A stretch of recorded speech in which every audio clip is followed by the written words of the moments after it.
আমার কাছে একটা বাঁশ বাগান আছে সেই বড়, ঠিক আছে? ওখানে তোমার বাঁশ বাগানটা বিক্রি করতে চাই, কত দিবেন সেটা দেখে বলবেন, ঠিক আছে? চলো দেখি। চলেন দেখাই। এই যে এটা আমার বাঁশ বাগান, ঠিক আছে? এটা আমার ঠাকুর দাদা ঘেরে গিয়েছিল অনেক সুন্দর করে। এটা আমি বিক্রি করতে চাই, কত টাকা দিবেন বলুন একটা।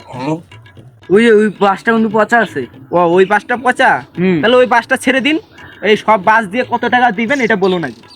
সব বাস দিয়ে 5,000 টাকা দেবো আমি। 5,000 টাকা কম হয়ে যাচ্ছে। না, 5,000 টাকা বেশি দিতে পারবো না। अबे साले ঠিক আছে দাদা, নেন। ঠিক আছে দাদা, আমার ব্যাংকে টাকাটা পাঠিয়ে দিন। হ্যাঁ ঠিক আছে, এই যে দাদা দেখো। আচ্ছা ঠিক আছে, ঠিক আছে, বাসটা নিন, ঠিক আছে? আমি কিন্তু সামনে বসে আছি, ঠিক আছে? নেন বাসটা। ওখানে? হ্যাঁ, এই যে সামনে ঠিক আছে। বসে আছি। এই যে এখানে বসলাম, এই যে বসলাম। হ্যাঁ, ঠিক আছে। ঠিক আছে, নেন, কাটান কাটান। কে রে আমার বাস বাগানে কে আমার বাস বিক্রি করছে? এই আপনি এখানে কি করছেন? হ্যাঁ, আমার বাস বাগানে কেন, কি হয়েছে? আপনি আমার বাস বাগানে কি করছেন? এটা আমার বাস বাগান। এটা আমার বাস বাগান, আমি 5,000 টাকা দিয়ে কিনে নিয়েছি ওই লোকটার কাছ থেকে। কার এত বড় সাহস আমার বাস বাগান বিক্রি করলো? बात तो सही ওই যে ওই লোকটা।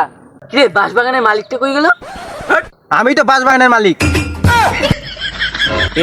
এই লোকটা কি আমাকে ফাঁসা থেকে গেল গা? এটা তো আসল মালিক দেখা যাচ্ছে। हाँ এই কোনো বাস টাস বিক্রি হবে না, ভাগে দিক থেকে। हाँ हाँ দাদা তাহলে আমার 5,000 টাকা দিন, আমি যে এটা কিনলাম। 5,000 টাকা কি আমাকে দিয়েছিস? যে লোকটা দিয়েছিস ওই লোকটার কাছ থেকে 5,000 টাকা নেগা। हाँ